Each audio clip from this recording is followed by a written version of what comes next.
Vins, tapes, música i bon ambient han omplert Roquetes aquest cap de setmana gràcies a la quarta edició de la Fira de Roquetes Vi i Punyetes Baixo, una cita que ja s'ha convertit en tot un clàssic de setembre a les Terres de l'Ebre i que combina els millors productes de quilòmetre zero amb els vins del territori en una autèntica festa de final d'estiu.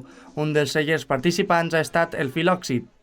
Fira molt petita, però amb molt d'ambient, amb molta gent, amb moltes ganes de provar coses noves, i nosaltres, amb això som un dels cellers que hem fet la innovació en portar aquests vins de taronges d'aquí a les Terres de l'Ebre, que tenen molta acceptació.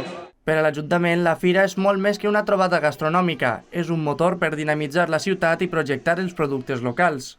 Una fira que va néixer amb l'objectiu de dinamitzar la nostra ciutat i que estem molt contents que després de 4 anys, com s'ha demostrat els altres anys, és un dia que omplim unes roquetes no només de roqueteres i roqueteros, sinó de gent de tot el territori que ve de gustar el vi del territori, en aquest cas de la Terra Alta, i els millors productes de quilòmetre zero dels restauradors i restauradores de roquetes i de les pasteleries. Els visitants també han valorat molt positivament l'ambient i la proposta. Que és una proposta que engloba tant vi com menjar. Al final pots vindre aquí a les 7 de la tarda i començar tota una tarda animada, no? Que al final això s'acabarà tard. Sí, hi ha música, hi ha vi, hi ha menjar, pots fer una mica de tot. Sí. La fira es consolida així com una proposta amb gust, música i tradició, una festa amb vocació de futur que ja pensa en la 5a edició per continuar creixent i innovant.